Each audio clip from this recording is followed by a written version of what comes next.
Welcome to Soulful Conversations with Nadjejda. I'm Nadjejda Chapoteau. I'm an empowerment and confidence coach, spiritual teacher, and speaker.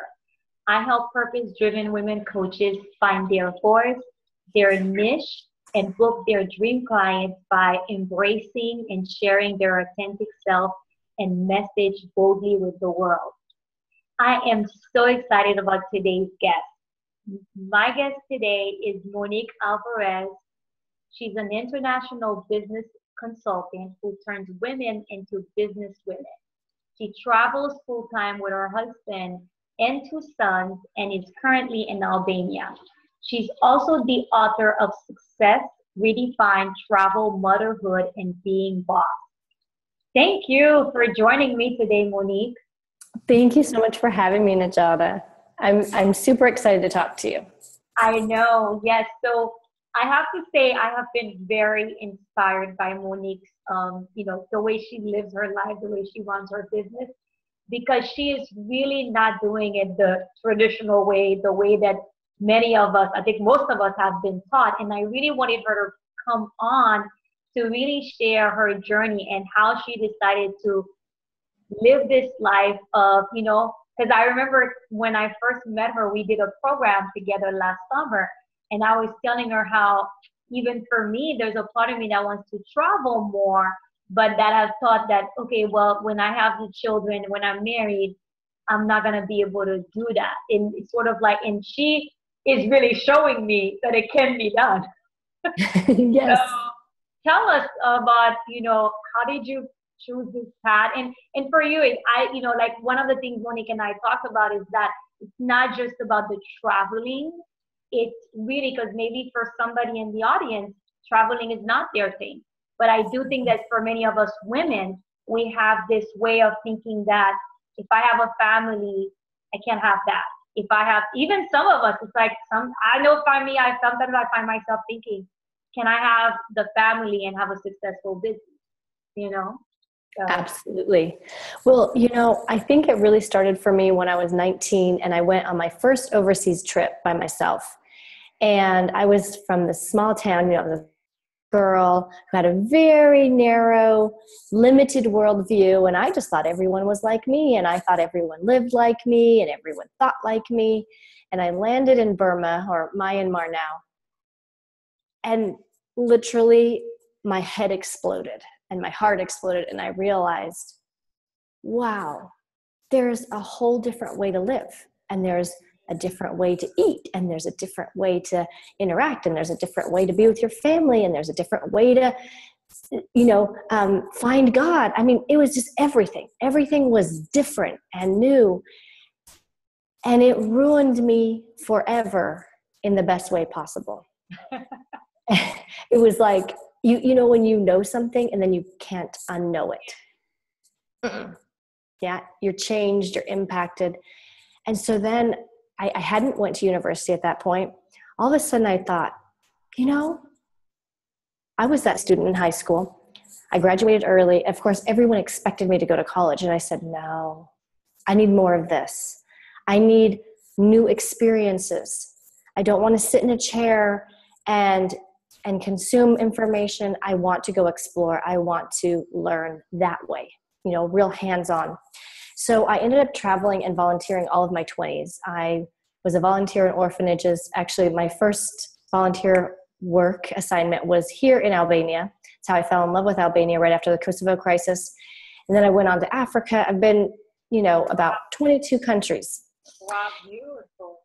Yeah, so that is really what put me on the path of doing something different. And, after you do that, you can't really go back to the U.S. and fit into anything. Where were you living in the U.S. at the time? Well, before you started traveling. I'm originally from Colorado.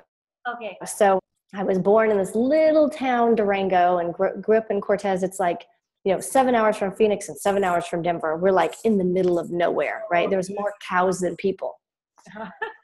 So that was where I grew up. Yeah. Like I'm the most unlikely world traveler there ever was. Wow. So from that, when did you, so I know you said you had been, you just were all over.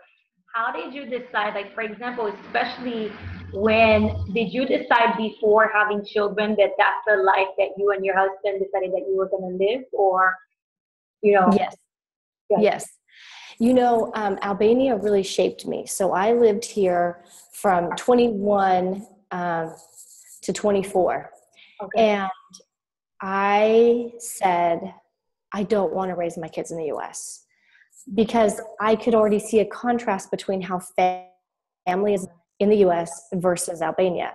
And the key is that Albanians don't put work and money first. They put family first. Yeah. They take 3 hours to have friends over for dinner, or to go have a coffee, or to know their neighbors. And I said, I want that. That's what I want. And, you know, that's why me being in Albania right now with my husband and my 2 kids, being pregnant with my 3rd, is so important to me. Because 18 years ago, I said, this is what I want. And now I'm living it. Wow, that's powerful. Wow, that's very powerful. Yeah, and did you get any pushback, like, from family or Yes. You know, I think that it's typical in every culture and every family for us to say, you know, this is who we are. This is how we do it. You know, especially in my family. I said I'm from this small town. Both sides of my family have been in that small town for over 100 years. Mm-hmm. Okay. So they're pillars in the community. Like, they have always been there. They're born there. They die there. So here was me going, I'm going to catch you guys later. I'm going to go over there. And so it was first with family, you know, friends, all of that. It's like, why do you need to do that? You know, you got everything you need here.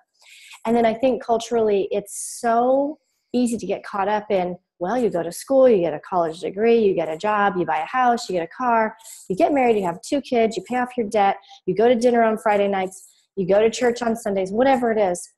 And you never really challenge that thinking. And then when you're the person who challenges it, not just with your thinking, but with what your decisions are, your actions, then it's like, whoa, wait a second. Because then you make everyone else go, well, did I think about this? Is this really what I want?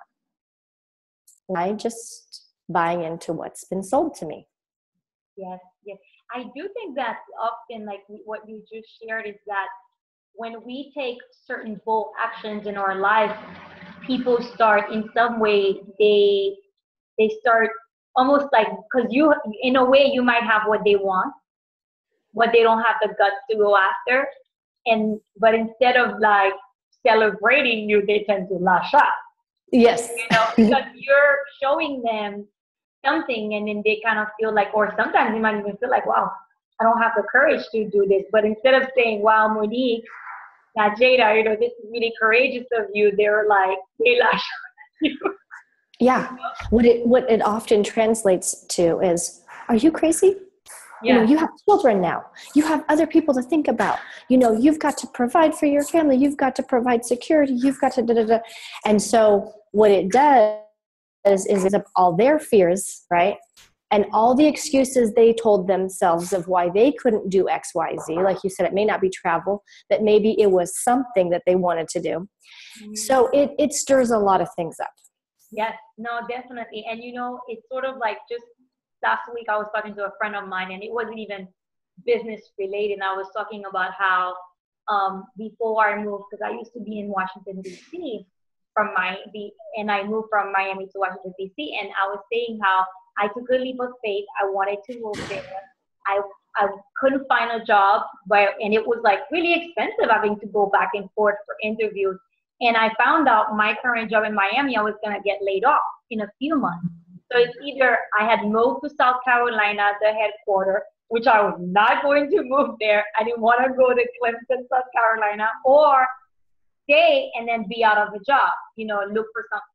So I took the leap, and my friend was like, oh, I would have gone to South Carolina. And I'm like, no, like I took the leap. Yeah, I was 8 months without a job, but you know, yeah, I did have some savings, but it's sort of like how, and what I realized was that because this is somebody who's very much like, who wants to feel secure and having a job and having the regular money come in, you know, so it's true.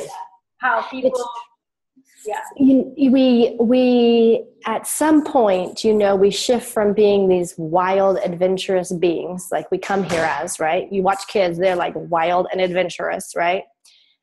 And we get lulled into this lifestyle and decisions that surround us with a lot of safety and comfort and predictability.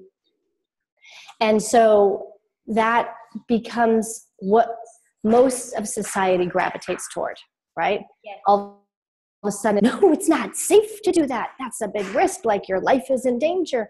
And we forget that we're actually pretty wild at heart and we can handle quite a bit of risk. And we're really not in danger. We're so capable, but sometimes we forget that and we don't give ourselves credit for that.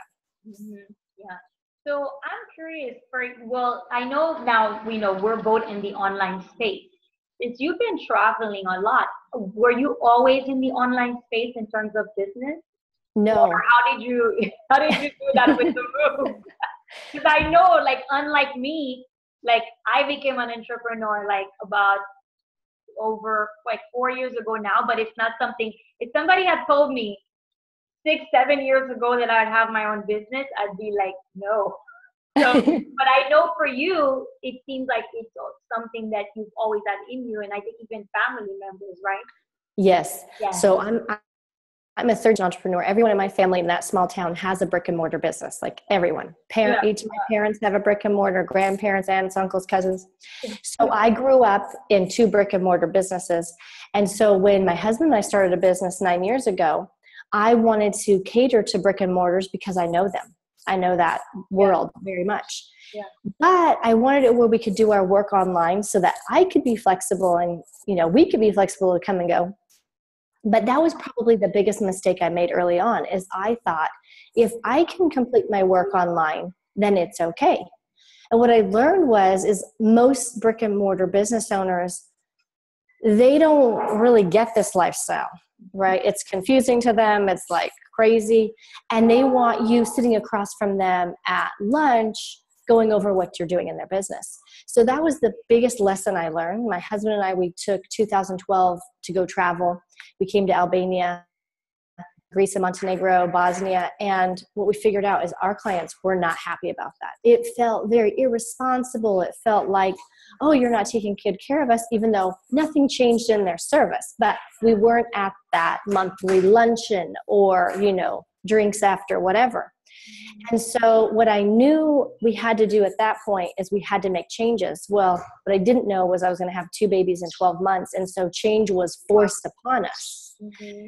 So after having babies and having that experience, I realized, number one, I want to shift to consulting and work a lot in group programs so I could leverage my time so I could be with my babies.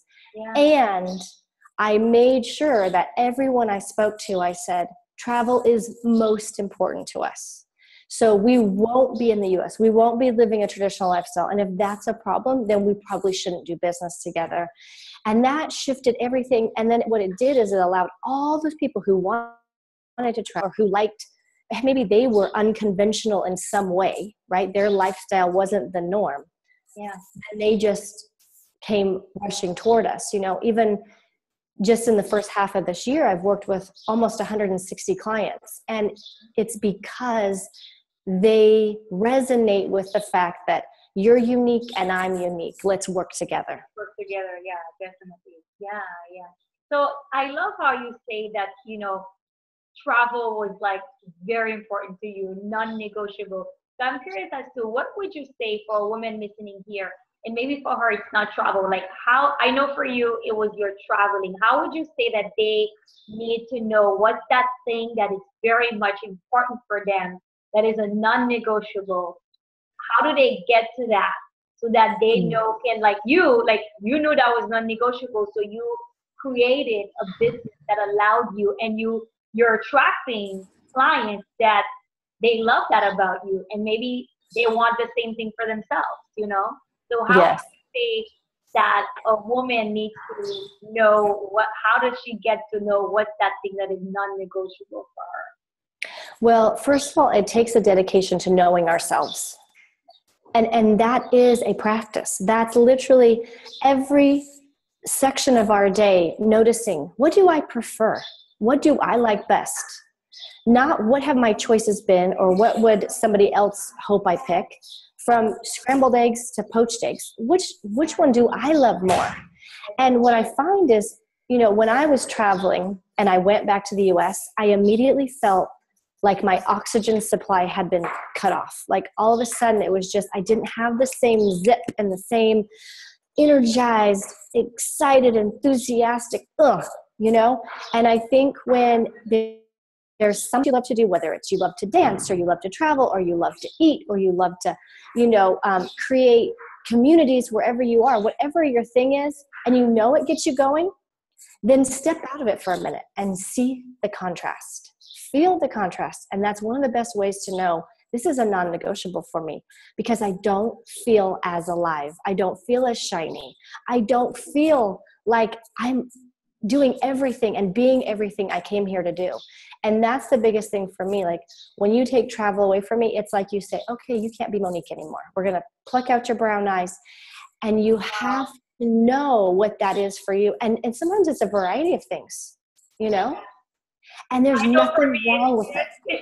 Yes, it's dancing. Somebody I'm working with Jen now, and we're working on my challenge, and she was like, yeah, every post you want to be, because I'm going to be doing a challenge. And yesterday, because I'm still working things out, so yesterday I posted a video of dancing, and I was like, well, I hope Jen's not gonna. I'm like, if she ever says to me, you can't post your videos of you dancing, like for me, that would totally be like, what, like no, that, because the dancing is like, that's me, Exactly. It's like, if you get me, you get the dancing. And, yeah. and another thing for me is my kids. Yeah. Any program I run, and the last program I ran, I actually had a different group of women. I had a bunch of freelancers, which I've never worked with such a big group of freelancers. And I have this tradition of, I'll post a picture of one of my kids doing something silly, and I'll tell them this is the next call, or here's your action items or whatever. And most of them are single, no kids, and I was curious to see how they would respond to that, engage with it. And they were like, oh my goodness, your kids are so cute, and this is so fun. And what one of them said was, thank you for dropping pictures of you here, because you feel so relatable. You feel like, yes, we can access you.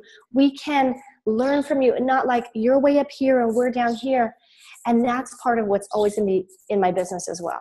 There's going to be my kids. There's going to be real moments of motherhood, because I want my clients to know that business happens in real life. Yeah. And all of the craziness of life, that's where we do business. Life never pauses so that we can do something really awesome in our business. Yeah, no, definitely. So how did you handle family members or people, and, as you say it, I'm sure for some of us, when we do these steps, and even having our business, I know that, you hear things, but I'm curious for you, and with the lifestyle that you've chosen, how did you handle people who, especially people who are close to you, or family members or friends, like who sort of like in a way did not approve, or like, oh, you're crazy or something. How did you handle that and not allow it to get you or something? Well, it was definitely a process, because I would say in my 20s, it affected me more. And then it was less and less, right, as I established more of my own life. This time around, when we left the US, 14, 15 months ago, I let everybody know. And I let them know that they could be excited for us, and they could let me live my life in a way that makes me happy. And they had that decision. Either we can support her or we cannot. And I made that their decision, so that they knew that whatever the consequences of that decision was, it was because of them. It wasn't because of me. Mm-hmm. And I just let it play out. There are some family members that I don't talk to. There's some family members that don't communicate with us, because just don't want to allow that freedom of being myself. And what I realize is it just means they're not allowing themselves to be free to be themselves. It's always about, and that is the thing, is that life, it's always about, us. Like, yes.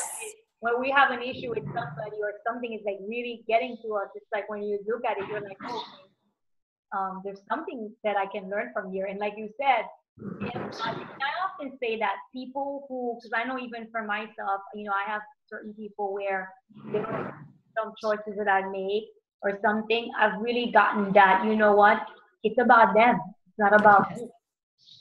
So, it is. It really is. And, I tell my clients this all the time. I want to say last August. So we had just left the country, maybe been out of the country for 3 months.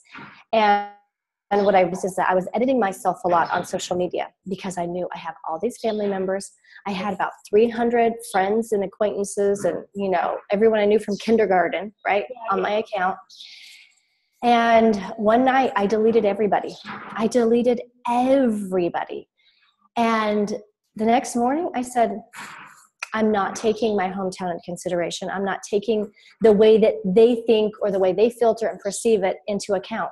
I'm just going to be myself, fully present and unedited, whether it's my business, my family, my travel. And that was a real turning point. It was when I gave myself permission to be 100% myself and no longer have to fit into the Monique that was raised there and had that kindergarten teacher and, that person thought I was going to marry their son and live this way. I just freed myself from all of that. Yeah, I love that. And I think I may have heard that before from people, how they say that on social media, especially since we are on social media a lot for to live, to connect with people in business. And I have heard that people say that if you don't feel comfortable because of certain people, remove them. Yeah. Yeah. I mean, I just had a conversation with a client today because she said, I think I misunderstood you. You told me to post about my business on my personal page, and I'm not sure that really fits me. And I'm like, yeah, that's what I said. And she said, I'm not comfortable with that. And I said, well, then what is that telling you? The people on your friends list are making you uncomfortable about being yourself and about being in the business you're in. So just let that sink in for a minute and think about how that's affecting your career and your bank account and your self-expression. Yeah. And she was like, oh, yes, you're right. Yeah. And it's very true because even for me, there are times where I find myself posting something and I'm like, oh, what are certain people going to say? Or, when you jump on live and certain people jump. Oh, yes. They jump on live too with you, but the funny thing is that I have to say that there's a lot of people when I'm live, they jump, but they don't even say anything. I can see that because, how they say, it says so-and-so join, but they don't say anything. They don't make any comments. They don't like, they don't nothing. And I'm like, okay, well, I guess they're just watching me. Yes. But totally what you're saying is that if we are allowing that to stop us, then exactly, it's like you're saying, you're not even able to be you. Yes. Some power over you. So if anything, if it's really that comfortable, delete. Exactly. Yeah. I mean, I think it's so telling, and what we have to realize too is that sometimes we move into a new season and we keep bringing the people from the last season into this season and they really don't belong there. Yes, definitely. I mean, I have learned, and I'm sure you have, especially, in the business journey, personal growth, and even like, I can imagine doing, the way you live your life, we outgrow people. Yes, we do. Like I've noticed it for myself that, okay, I've outgrown this person. Well, and I think too, what you realize is when you're on a constant path of growth and you're always looking for ways to utilize your gifts and your abilities, and you're always finding ways to think bigger and serve wider and influence more, what you realize is not everyone is on that same path. Not everyone is consciously thinking about growth and expansion. Yeah. Some people are just quite content to be what they were 10 years ago. And so that's when you get this really big, creates a gap. Like you don't have anything to say to them. Yes. No, totally. I mean, sometimes I find myself going to places and I'm like, I have nothing, especially now being back home in Miami. It's like, I have really not much to talk to you about. Because, It's the truth. because So much has changed within you. yeah, because so much has changed, definitely. So what are your thoughts on empowerment, specifically empowering women? Well, I think so many women are afraid of the word power because it feels like someone forcing something on them. Or if I feel powerful, that means I'm controlling someone else. So I think women really back off of power and they feel like it's so masculine. But what I feel true power and empowerment is when a woman has removed everything that diminishes all of who she is, right? So she's fully present, she's fully self-expressed, she's fully in the game. That is like the most powerful force on earth. And that woman, she doesn't tread over anyone. What she does is she inspires and empowers those who are around her simply by living that out. So for me, that's how empowerment happens. It's like, okay, I'm going all out. Mm-hmm. I'm not diminishing anything. I'm not apologizing for anything. I'm not downplaying anything. I'm not dumbing anything down. You're getting me full throttle, right? Like if you're in a Corvette and that thing can go 140 miles an hour, then guess what? We're going 140 miles an hour and we're blasting that radio and we're just letting ourselves shine. That for me is powerful. Yes, I love that. Really love it. So I'm curious about I know, for example, you're in Albania now. You were there before. When you're in Mexico, like when you choose to move somewhere, how did you choose it? Based on like you had been there before? Because I know Albania, you were there before. Like, how did you choose the places that you wanted to travel to, or even like live in? I know you were in Mexico. Mm-hmm. Yes. So every time I picked a place, even when I left Nairobi and went to the US, I went to Tucson, which I had never been to before. And I ended up meeting my husband there. It's usually one of two ways. Either I do something really fun and silly, like the way I landed in Tucson is I threw a dart at a map, right? That's where it landed. Oh, wow. But oftentimes, yeah, exactly. Most people are like, you're crazy. Yeah. So, but oftentimes a specific city or country will call to me. Like I will just feel drawn to it. Before we went to Mexico, I mean, I wouldn't say that Mexico was on my radar. I was thinking of a different place. I was thinking more like Europe style, but Mexico was just on my heart. I kept dreaming about Mexico. I kept hearing Mexico, kept thinking Mexico. And then I went to my own mastermind meeting and a lady said, oh, this weekend we're going to our second home in Mexico. And I literally heard, like, ask her, where is that? And that was the first city we lived in. And then after we were there for a few months, we made some friends with a traveling family there. And I asked them, what's another city you love in Mexico? And as soon as they said Guanajuato, I knew like Guanajuato's the one. So it's just like little breadcrumbs along the way. Okay, good. That's great. And we know when you decided to move into a new place like that, so I'm sure did you go visit before and then, or you just said, okay. It's a mix. Before we went to San Carlos in Sonora, Mexico, we did a week scouting trip. Okay. But honestly, that wasn't really my style. I was doing that for the sake of some family members. Okay.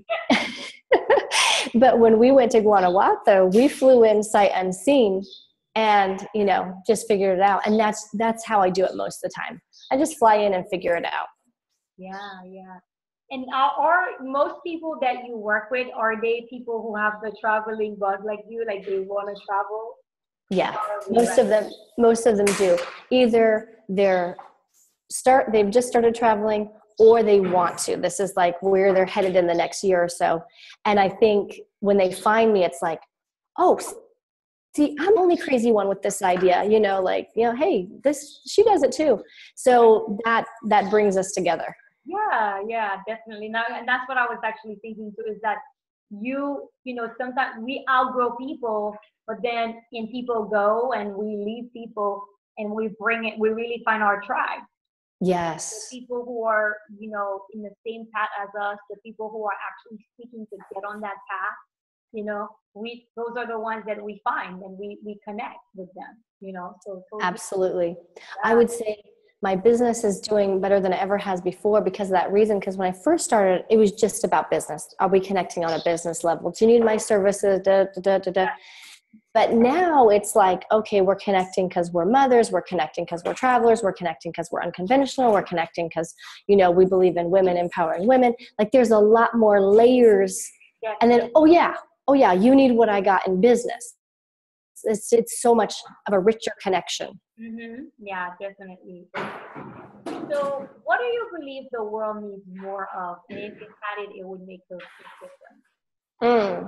The world just needs more love. You know, I think that's what I love about travel. I said this in my call on Monday. I was speaking to a group of women who I'm teaching about networking. And I said, my favorite thing about travel is that it's taught me that while we have differences, you like this food, I like that food, I speak this language, you speak that language, at the core of who we are, at our heart and soul, we're the same. We all love, we all bleed, we all cry, we all love our family, we all want the best for our kids. And if we can remember that, you know, if the world could just remember, there is a deep, deep core that connects us on that human level. Then the things that we, you know, perceive as differences that we can just sort out, they begin to fade out, you know. And it's like, if I can love and respect you and accept you as another human being, then we're good. And then I can allow you to be free and you can allow me to be free. Yeah, that is very true. Very, very true. And we do need a lot more of us to get that, to realize it, right? Yes. What do you stand for in life? What do I stand for? Mm-hmm. I stand for freedom. You know, if I had one thing tattooed on my heart, it would be freedom. I believe that we come here desiring freedom. Like we know we are freedom and we desire freedom in every expression, in every dimension. And I think that when you see someone who's free, they're so attractive, they're so magnetic, it's just like, yes, because you're celebrating their freedom, but also you know that they are allowing you to be free as well. Yes. So I really stand for freedom in all forms. Mm-hmm. No, I love that. I totally agree. It's so true. Because when they give you the courage. It's like they're like, yeah, I want to be free too. Let me set myself free. Yes. We're the ones who are holding ourselves back most of the time. Absolutely. We are always the key to our freedom. Definitely. Yeah. What are your thoughts on life purpose? And is that something you believe in? Do you have one? Do you mind sharing it with us if you do? Yeah, you know, I guess I believe that we all, you know, we came into this adventure with some sort of contract and some sort of agreement, some sort of mission, vision, whatever you want to call it. And I feel like I came here to show people and to remind women especially, there's nothing you can't do. You are so incredibly capable. You are so incredibly smart. You are so incredibly loved and adored and supported. And knowing that and remembering that, who would you be? What would you do? Yeah, I love that, definitely. So, Monique, I want you to tell my audience a little bit about you in terms of your work and where they can connect with you.